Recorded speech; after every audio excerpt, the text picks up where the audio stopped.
Hello guys, ഇന്ത്യയും നമീബിയുമായിട്ടുള്ള കളി 12-ാം തീയതി നടക്കുമല്ലോ. അപ്പോൾ നമുക്ക് ആ കളീനെപ്പറ്റി ഒരു റിവ്യൂ ചെയ്ത് നോക്കിയാലോ, എങ്ങനെ ആ കളിയുടെ സ്കോർ വരാൻ സാധ്യതയുണ്ടെന്ന്. ഇന്ത്യക്ക് ഫസ്റ്റ് ബാറ്റിംഗ് കിട്ടണമെങ്കിൽ ഇന്ത്യ നമ്മുടെ ഒരു മൈൻഡ് വെച്ച് നോക്കിയാൽ കഴിഞ്ഞ കളിയിൽ ഫ്ലോപ്പ് ആയത് വെച്ച് നോക്കിയാൽ ഈ കളിയിൽ ഒരു 300+ റൺ മിക്കവാറും വരാൻ സാധ്യതയുണ്ട്. അതിന് കൂടുതലും ഒരു ഓപ്പണിംഗ് പൊസിഷനിൽ തന്നെ കളിക്കുന്ന ആരെങ്കിലും ഒരാൾ ഒരു 70 റണ്ണ് അടിച്ച് ക്ലിക്കായി കഴിഞ്ഞാൽ 6 ഓവറിൽ അടിച്ചെടുത്ത് കഴിഞ്ഞാൽ സിമ്പിളായിട്ട് ഇന്ത്യൻ സ്കോർ 300-ന് അടുത്ത് വരും. കഴിഞ്ഞ ബംഗ്ലാദേശായിട്ടുള്ള കളിയിൽ സഞ്ജു ആ സെഞ്ചുറി അടിച്ച കളിയിൽ അതിലേക്ക് 285 290 അങ്ങനെ കണ്ടെന്ന് തോന്നുന്നു റണ്ണ് വന്നേക്കണം, ഹയസ്റ്റ് റണ്ണ്.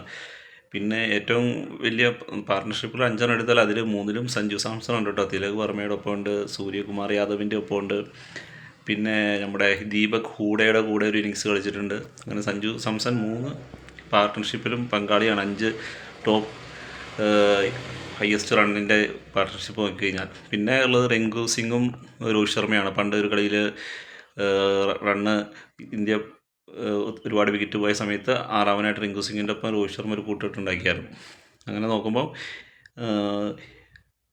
12-ാം തീയതി നടക്കുന്ന കളിയിൽ ഒരു 300 റൺസ് പ്രതീക്ഷിക്കാം ഫസ്റ്റ് ബാറ്റിംഗ് ആണെങ്കിൽ ഇന്ത്യക്ക്. ഇനി അതല്ല നമീബിയ എടുക്കണമെങ്കിൽ നമീബിയനെ ഇന്ത്യ എറിഞ്ഞ് പിടിക്കും, ഒരു 130 പിടിക്കുമെന്നാണ് നമ്മുടെ ഒരു കണക്കൂട്ടൽ.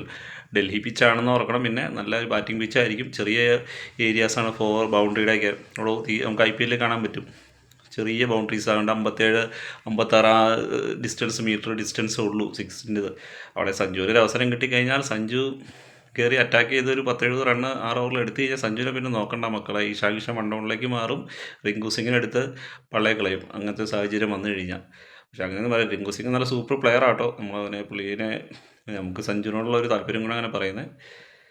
അപ്പോൾ അങ്ങനത്തെ ഒരു ഇതൊക്കെ ഉണ്ട്. അപ്പോൾ നമുക്കൊരു സാധ്യത വെച്ച് നോക്കിക്കഴിഞ്ഞാൽ ഇന്ത്യയുടെ 11 പോകാൻ സാധ്യത അഭിഷേക് ശർമ്മ, ഇഷാൻ കിഷൻ, അല്ലെങ്കിൽ അഭിഷേക് ശർമ്മയ്ക്ക് പരിക്ക് മാറിയിട്ടില്ല, ഒരു കളി റെസ്റ്റ് കൊടുക്കാമെന്ന് വെച്ചാൽ സഞ്ജു സാംസൺ, അതുപോലെ ഇഷാൻ കിഷൻ എന്തായാലും ചേഞ്ച് ഉണ്ടാവില്ല. പിന്നെ വരുന്ന 3-ാമത്തെ സ്പോട്ടിൽ തിലക് വർമ്മ വരും, മറ്റേ സൂര്യകുമാർ യാദവ് അടുത്ത പൊസിഷനിൽ വരും.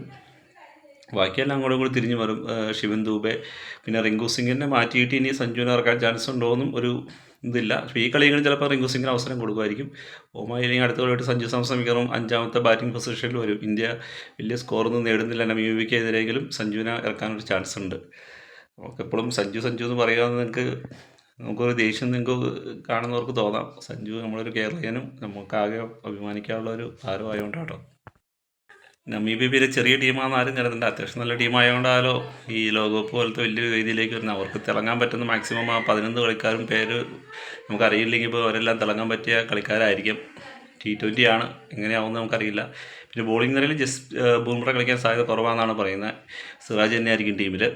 പിന്നെ മറ്റേ ഹർഷദീപ് സിംഗും ഉണ്ടാവും. പിന്നെ ഹാർദിക് പാണ്ഡ്യ ഉണ്ട്, വരുൺ ചക്രവർത്തി ഉണ്ട്. കുൽദീപ് യാദവ് കളിക്കാനുള്ള സാധ്യത തീരെ കുറവാണ്. പിന്നെ അക്സർ പട്ടേലുണ്ട്. എന്തായാലും എനിക്ക് തോന്നുന്നത് ഒരു 250 എബോവ് റൺ എന്തായാലും ഉണ്ടാവും. 300 കടക്കോ ഇല്ലയോ എന്നറിയില്ല ഫസ്റ്റ് ബാറ്റിംഗ് ആണെങ്കിൽ. സെക്കൻഡ് ബാറ്റിംഗ് ആണെങ്കിൽ അവർ മാക്സിമം ഒരു 130-160 ഇടയ്ക്ക് റൺസാണ് എടുക്കാൻ സാധ്യതയുള്ളൂ.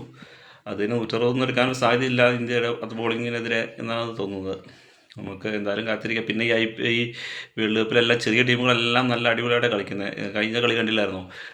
നേപ്പാളായിട്ടുള്ള കളി, ഇംഗ്ലണ്ടും നേപ്പാളായിട്ടുള്ള ഒരു ലാസ്റ്റത്തെ ബോളിൽ ഒരു 4 ആയിരുന്നെങ്കിൽ കളി ജയിച്ചേനെ. അങ്ങനെ എല്ലാ കളിയും നല്ല കട്ടയ്ക്കായിട്ട്. പാകിസ്ഥാൻ കഴിഞ്ഞ കളി ജയിച്ചത് ജസ്റ്റ് ഇതിനാണ് ജയിച്ചത്, 19.3 ബോളിലാണ് ജയിച്ചത്. പിന്നെ ഇന്ത്യ എന്തായാലും നന്നായിട്ട് കളിച്ചില്ല എന്ന് പറയില്ല, സ്കൈയുടെ ഒരു താണ്ഡവമായിരുന്നു. അങ്ങനെയൊക്കെ നോക്കുമ്പോൾ നമുക്ക് വലിയ സ്കോർ പറഞ്ഞാലും ഇപ്പോഴത്തെ രീതികൾ വെച്ച് നോക്കുമ്പോൾ എല്ലാ ടീമും ഒന്നിനൊന്നും മെച്ചമാട്ടോ. നമുക്ക് കാത്തിരുന്ന് കാണാം. നമ്മുടെ ചെക്കനും കളിക്കട്ടെ. അപ്പം നമുക്ക് അടുത്ത വീഡിയോ കാണാം. അതുവരെ ബൈ.